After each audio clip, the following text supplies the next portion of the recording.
di dalam hadis yang diriwayatkan oleh Saleh bin Khawwat itu menerangkan pertama ta'zimu amri sholati jama'atan. Jadi tentang pentingnya, agungnya perintah atau perkara sholat dengan berjamaah. Limuhafadzatir Rasul sallallahu alaihi wasallam, karena menjaganya Rasulullah terhadap jamaah itu. Hatta fi waqtil harbi, sampai di waktu perang saja sholat dengan berjamaah. Ini menunjukkan betapa jamaah sholat itu penting, ya. Jamaah sholat itu ini anak-anak ini, santri ini ya, ingat bahwa jamaah itu penting. Walihada qala badul a'immah anil jama'ata fardhu ain. Bahkan ada sebagian imam yang mengatakan bahwa jamaah itu hukumnya fardhu ain. Coba. Jadi badul a'immah anil jama'ata fardhu ain. Ini saking pentingnya apa tadi? Berjamaah. Saking pentingnya berjamaah. Makanya kalau dibangunkan jangan sulit-sulit ya. Yang kedua, masyru'iyatu qasri salati fis safari wa fil khawfi, yaitu disyariatkannya mengqasar salat, yaitu fis safari wa fil khawf. Jadi qasar salat itu bolehnya hanya dua, yaitu di dalam perjalanan, ilat ja'ala safar, dan karena sholat dalam keadaan perang. Dari sholat dalam keadaan perang itu sholatnya 2 rakaat saja, dapat diskon. Kalau jamak itu kan ilatnya banyak ya, alasannya jamak itu banyak. Ada safar, ada marot, ada mator hujan, ada masyaqqat. Nah, tapi tidak boleh qasar kecuali kalau bepergian, dan kecuali kalau dalam peperangan. Yang ketiga adalah bayanul kaifiyatil ula lis-salatil khawfi wal adu fi ghairi jihatil kiblati, yaitu penjelasan tentang cara yang pertama untuk sholat dalam perang. Ini zaman dulu ini, ketika musuh tidak di arah kiblat. Umpamanya musuhnya ada di arah timur, sholat kan harus menghadap ke barat, maka dibariskan dua. Yang ketika takbir, yang satu pegang senjata menghadap ke timur, yang satu baris itu sholat sama imam. Nanti ketika dapat 1 rakaat, imamnya nunggu, ya, imamnya nunggu di dalam di dalam duduk itu. Kemudian nanti rakaat yang pertama tadi, yang satu baris itu menyelesaikan sholat. Setelah selesai salam, kemudian baru barisan yang kedua tadi, kemudian sholat. Lah nanti akhirnya bareng dengan imam. Akhirnya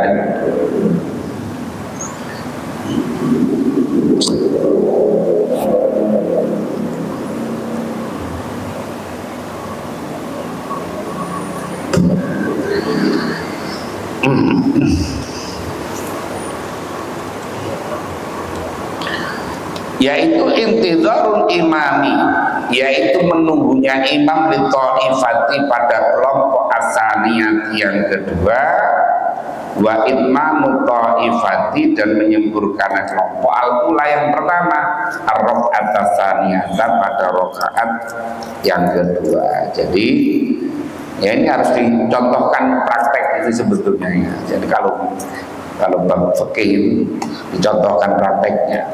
Jadi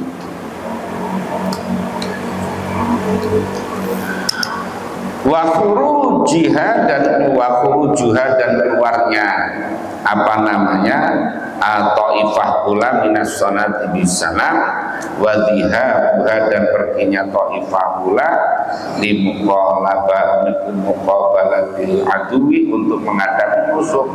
Jadi salam duluan, menyelesaikan duluan, kemudian apa namanya hadap musuh. Wa qad ikhtara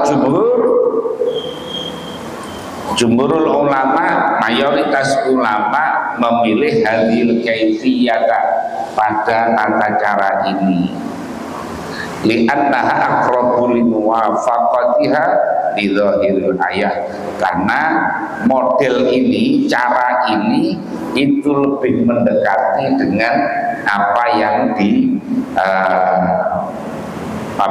yang disampaikan di dalam ayat Quran. Waqtaro Abu Hanifah al-kaifiyata tsaniyata allati satati fi hadis Ibnu Umar. Jadi sedangkan Abu Hanifah itu memilih cara yang kedua yang akan disampaikan nanti ya. Jadi boleh saja.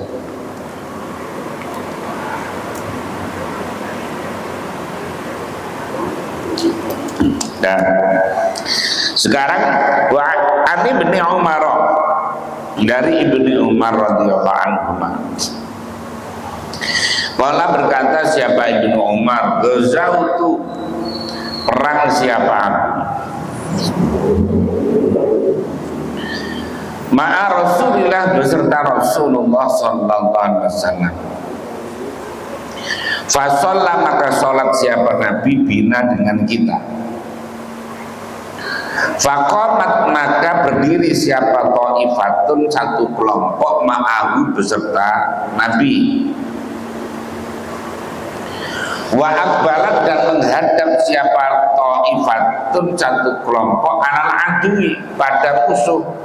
Satu kelompok sholat bareng Nabi, satu barisan lagi menghadap musuh. Wa rakaat, dan ruku siapa Nabi biman dengan orang ma'ahu, beserta Nabi. Wa sajadah, dan sujud siapa Nabi, sajadata ini 2 kali sujudan. Tsumma sarafu, kemudian bubaran siapa ta'ifah, maka ta'ifati menempati posisinya kelompok allati lam tusalli, yang belum salat. Faja'u, maka datang siapa ta'ifah allati lam tusalli. Faroka'a, maka rokaat siapa Nabi, rukuk Nabi bihim dengan ta'ifah tadi, rokaatan pada satu rokaat. Wa sajadah, dan sujud siapa Nabi, sajadata ini dengan 2 kali sujud. Tsumma sallama, kemudian salam siapa Nabi. Tsumma kemudian berdiri siapa kulun, setiap satu minhum, dari ta'ifah yang pertama dan ta'ifah yang kedua tadi. Faroka'a, maka rukuk siapa kulun, linafsi, karena dirinya kulun, rokaatan pada satu rokaat. Wa sajadah, dan sujud siapa kulun, sajadata ini dengan 2 kali sujud. Muttafaqun alaih wal lafzu lil Bukhari. Jadi ini cara yang kedua. Ini jadi sama-sama takbirnya. Yang satu nanti setelah takbir angkat senjata. Jadi kalau musuhnya berada di arah kiblat semuanya. Jadi yang satu nanti berdiri ikut rukuk sujud, berdiri gantian. Nah, gitu. Ini kalau perang model lama, tapi ini perang yang masih pakai kuda, pakai pakai panah, terus pakai pedang dan sebagainya. Nah, kalau serang perangnya itu udah pakai remote control, ya, pakai drone, angel. Ini gini saja, pesan yang paling penting adalah betapa pentingnya berjamaah. Sampai dalam keadaan perang saja itu tetap supaya menjaga sholat berjamaah. Ini makanya kita ini warning, peringatan bagi kita ini, jangan gampang-gampang meninggalkan sholat jamaah. Tidak boleh anak-anak dan pula-pula atid. Kalau disuruh jamaah pura-pura atid.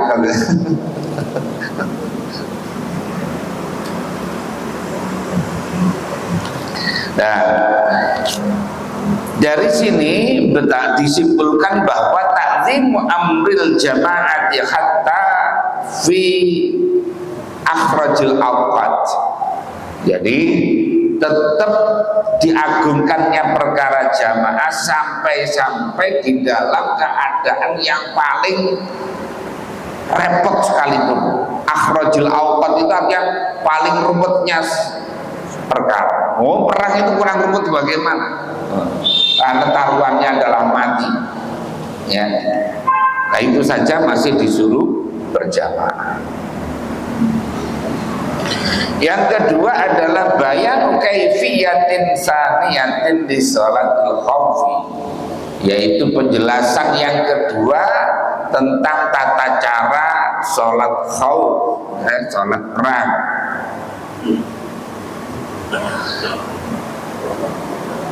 Wal adu fi ghairi jihadil kiblati, sedangkan musuh pada selain kiblat. Maka tawajjaha at-ta'ifah allati salat ma'al imam raq'atan lil khirasati ma'a qawli fi sholati badalan min at-ta'ifatil lati kanat fil khirasati min qablu. Jadi yang satu sholat bareng setelah satu rakaat kemudian ganti kayak pramuka itu ya, latihan pramuka ngadep musuh bawa senjata, yang satu kemudian sholat. Tsumma tawajjaha ats-tsaniyatu lil iktida'i bihi fi raq'atin wa mu'alatin itmama sholati li anfusihim. Fabihaidil kaifiyah akhadha Abu Hanifata wa Muhammad bin Hasan Asy-Syaibani. Jadi tentang tata cara yang kedua ini Imam Abu Hanifah cenderung. Jadi kembali ini hadis ini untuk menunjukkan betapa pentingnya sholat berjamaah, ya, pentingnya sholat berjamaah sampai dalam kondisi perang sekalipun orang itu disuruh berjamaah. Yang kedua, sholat khauf itu sholat yang dalam kondisi yang paling paling sibuk, paling bahaya, ya, paling bahaya itu saja disuruh berjamaah tadi. Makanya sholat yang mestinya harus menghadap kiblat itu ketika kesulitan itu dikiaskan dengan sholat lisyiddatul khauf ini. Kayak sholat umpamanya naik kereta, ya, Pak Amin umpamanya pulang naik kereta ke Jawa Timur sana, itu kan kiblatnya di barat, ngadep sholatnya ngadep ke timur. Nah, tetapi oleh para ulama, sebagian ulama memang pendapat ulama macam-macam, kayak sholat di pesawat, sholat di kereta, sholat di kendaraan. Ada yang pendapat pertama tidak sah sholatnya karena tidak di bumi. Naik pesawat itu, sholat di pesawat itu tidak sah karena tidak di bumi. Ini ada yang berpendapat semacam itu. Namanya pendapat ya, apa? Karena yang berpendapat itu orang yang punya ilmu, jadi tidak apa-apa. Kalau kita yang berpendapat ya.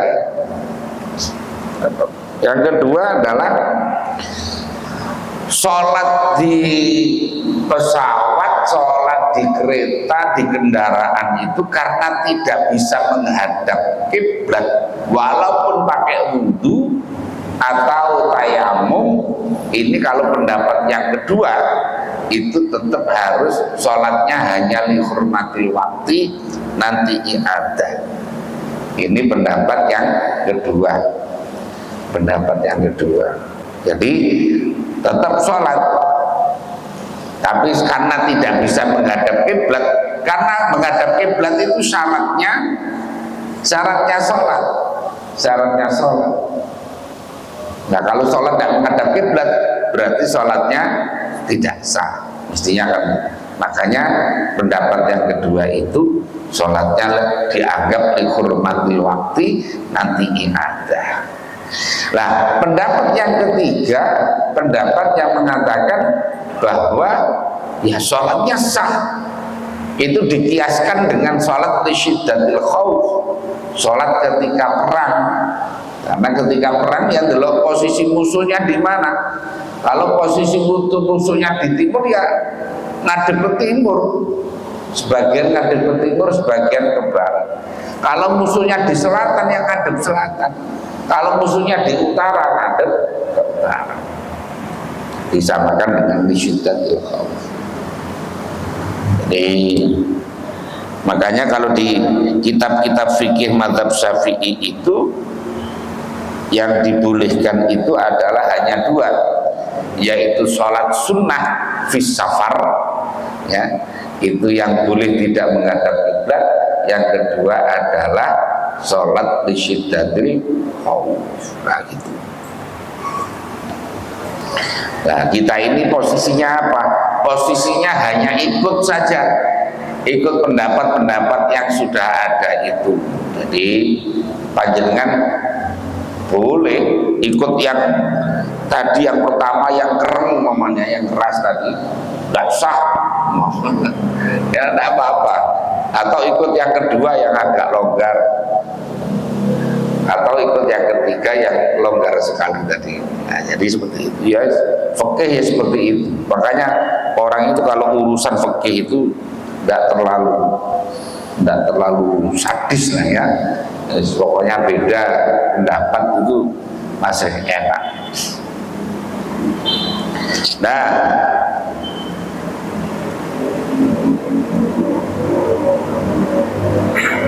Nah, kalau tidak punya wudhu bagaimana?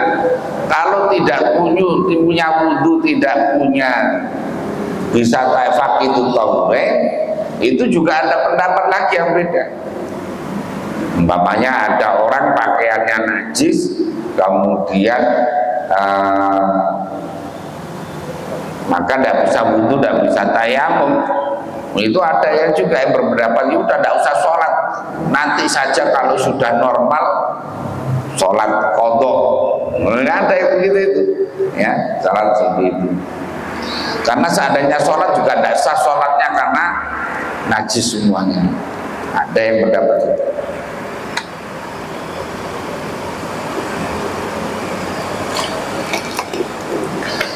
Ya, pendapat yang paling biasa dipakai itu adalah sholat dihormati waktu, sholat sebisanya, kemudian nanti i'adah. Jadi sama dengan tayamum di pesawat itu kalau dalam apa namanya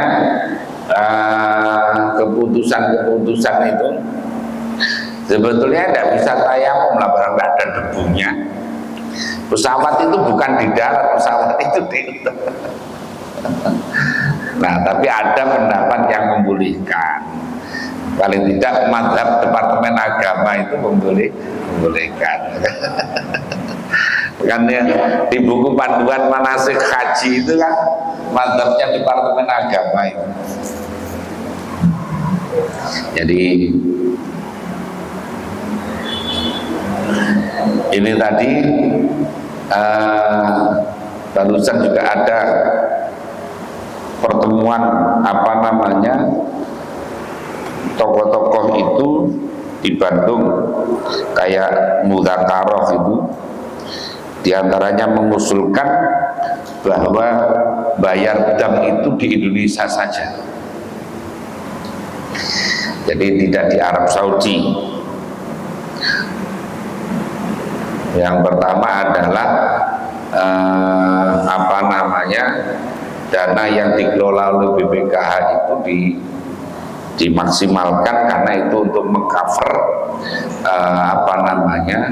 pembiayaan haji.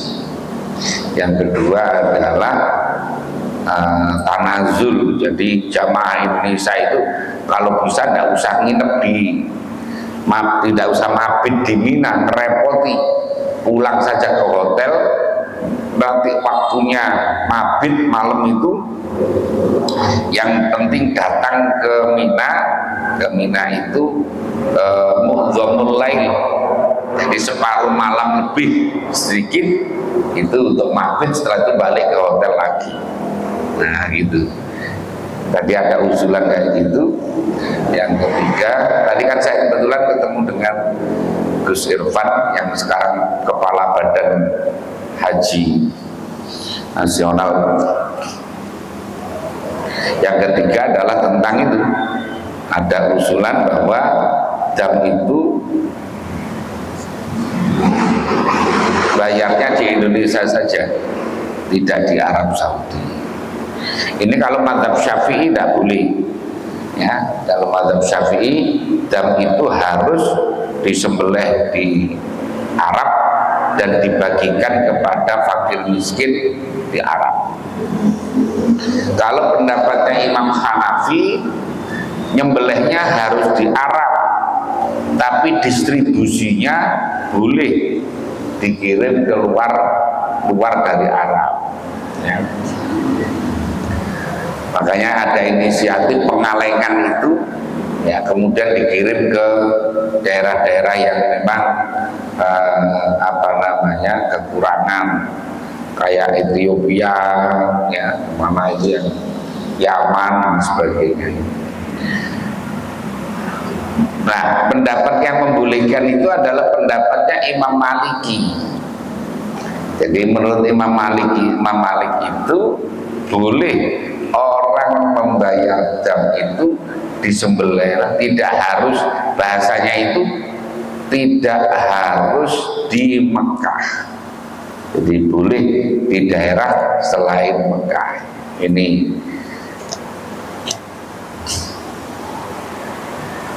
entah itu kemudian nanti gimana misalnya.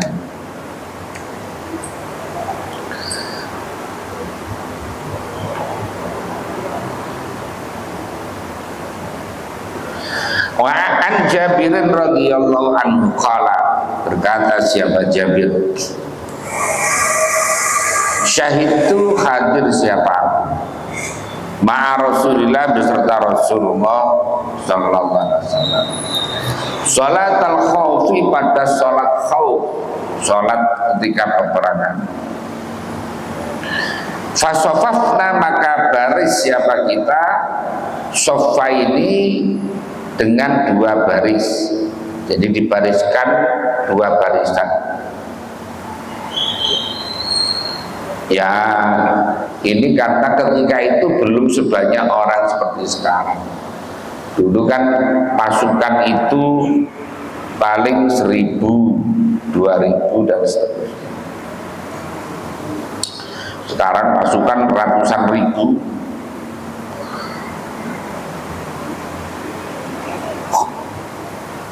Sofun, satu barisan, khalfa Rasulillah, di belakang Rasulullah sallallahu alaihi wasallam. Wal adu, sedangkan musuh itu bainana, antara kita jaraknya, wa bainal kiblati, dan antara kiblat. Enak ini, musuhnya itu ada di arah kiblat. Fakabbar, maka takbir siapa Nabi sallallahu alaihi wasallam, wa kabbarna dan bertakbir siapa kita jami'an semuanya. Jadi dua shaf itu takbirnya bareng, Nabi takbir semuanya takbir. Summa rokaat kemudian rukuk siapa Nabi, warokakna dan rukuk siapa kami jami'an semuanya. Ketika Nabi rukuk semuanya juga rukuk. Summa rofa'a kemudian mengangkat siapa Nabi roksahu kepalanya Nabi minar ruku'i dari rukuk. Warofa'na dan mengangkat siapa kami jami'an semuanya sama itidal. Summan hadaro kemudian turun siapa Nabi bisujudi dengan sujud, wasoffi dan sof barisan alladhi yalihi yang mengiringi apa alladhi kepada Nabi. Jadi barisan yang di belakangnya Nabi itu ikut apa namanya di sujud, sementara yang satu barisan nunggu di iktidal, nunggu di iktidal.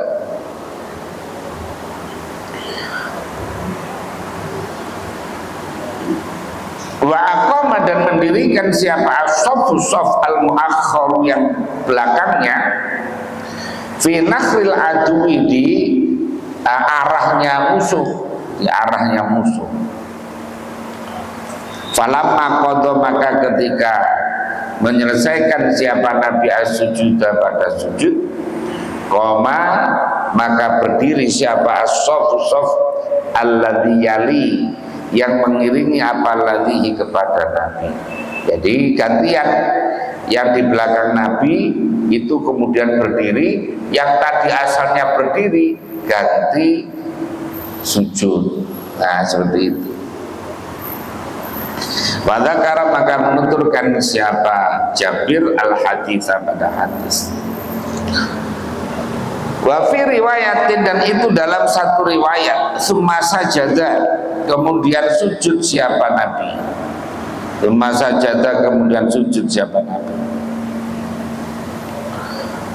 Wa sajada dan sujud ma'au beserta Nabi siapa as-safful awwalu yaitu shaf yang pertama.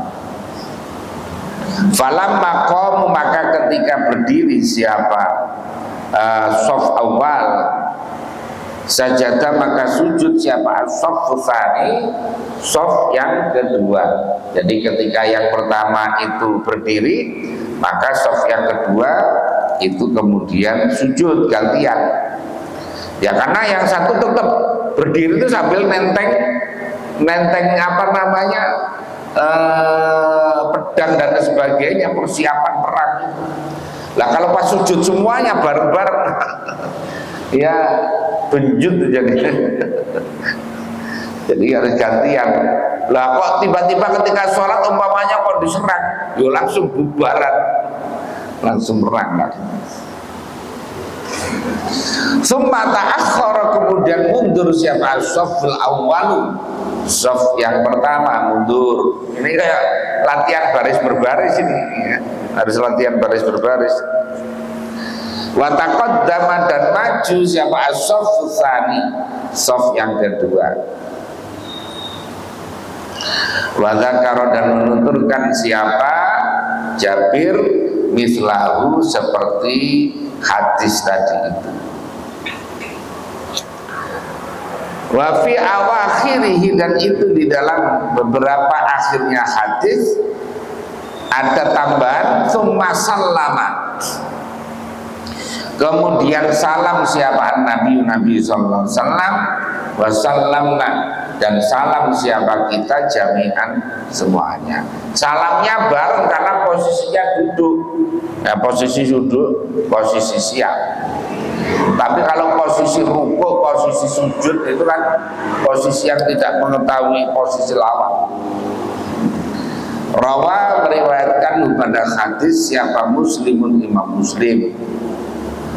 Wali Abi Dawud dan itu bagi Abi Dawud. Jadi yang riwayatnya yang ada di Abi Dawud an Abi Iyashin dari Abi Iyas Az-Zarqi misluhu seperti hadis di atas tadi. Wazada dan menambah siapa Abi Dawud, karena ada apa sholat yang seperti itu, yang model yang ketiga ini, itu bi Asfana, ada di daerah Asfan, ya, daerah Asfan. Jadi ini adalah kaifiyatun min kaifiyati sholatul khauf idza kana al-adu jihatal qiblat wa haitsu kanat al-khirasatu mungkinatan khina idin masjid wal kulli bisa. Jadi sangat memungkinkan karena musuhnya itu ada di arah barat, arah kiblat. Jadi ketika yang takbirnya bareng, rukunya bareng, iktidalnya bareng, tapi ketika sujud gantian. Ketika sujud gantian. Nah seperti itu. Artinya bahwa pertama, Islam itu mengajarkan betapa jamaah itu penting. Yang kedua adalah ada kemudahan-kemudahan ketika dalam kondisi tertentu. Makanya dikatakan bahwa inna dina yusrun, agama itu mudah, ya, masuk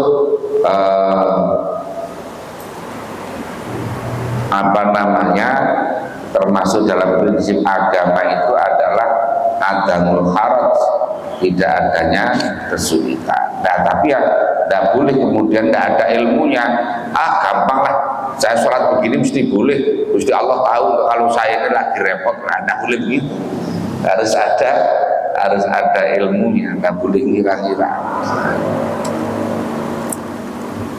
Nah, kesimpulan hadisnya bahwa ta'zimul amril jama'ati li muwadzabatir rasuli 'alaiha waqtal haqqi. Sama hadis yang berikutnya tadi ini, fikih hadisnya adalah menyimpulkan bahwa mengagungkan perkara jamaah, ya, mengagungkan perkara berjamaah karena itu adalah kebiasaan Rasulullah. Rasulullah itu selalu sholat berjamaah sampai dalam keadaan perang,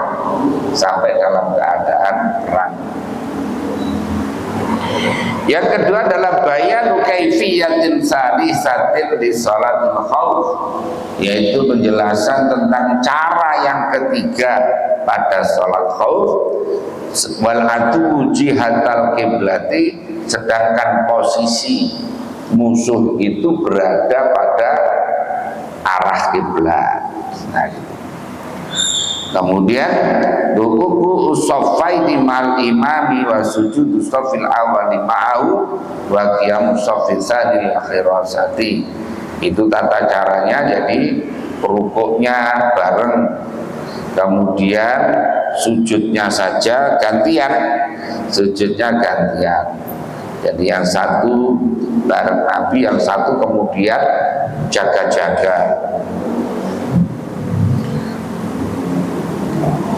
Yang ketiga, tidak saya terangkan kepanjangan ini, dan sekarang prakteknya sudah relatif sulit karena sudah ya tadi pola perangnya itu sudah berbeda. Yang ketiga, yang jadi intinya tentang pentingnya berjamaah. Sampai dalam kondisi perang saja orang itu tetap diupayakan untuk berjamaah. Kemudian yang ketiga, masyru'iyatul jam'i wal qasri fis safari. Jadi disyariatkannya menjamak dan mengqasar sholat ketika di dalam bepergian. Wa mazidi ra'fatillahi subhanahu wa ta'ala bihadil ummah. Dan ini menunjukkan untuk bentuk kasih sayangnya Allah kepada umat ini. Jadi kondisi-kondisi tertentu itu memang membolehkan, ya, membolehkan. Tidak, ya kayak sholat itulah. Sholat itu kan perkara yang tidak boleh ditinggalkan dalam situasi kondisi seperti apapun. Ya, tapi kemudian kalau dalam kondisi-kondisi yang sulit ada dispensasi-dispensasi, ada pengurangan-pengurangan, ya, ada toleransi-toleransi di dalam pelaksanaannya. Nanti puasa juga sama, ya, puasa juga sama. Ada beberapa orang yang boleh tidak puasa, ada yang boleh tidak puasa nanti mengqadha, ada yang memang boleh tidak puasa karena fisiknya yang lemah ini. Yang keempat adalah awal masyru'iyyati sholatil khaufi kanat bi asfana. Jadi permulaan disyariatkannya sholat khauf itu adalah ketika dilaksanakan pertama di tanah Asfan, ya, di tanah Asfan. Jadi yaitu dalam ketika apa itu? Wa kanat salatun biha ba'da ghazwatil Khandaq wa Bani Quraidah. Jadi setelah perang perang Khandaq. Jadi itu penjelasan tentang beberapa hadis tadi. Semoga ada guna dan manfaatnya. Subhanakallahumma wa bihamdika asyhadu an la ilaha illa anta astaghfiruka wa atubu ilaik.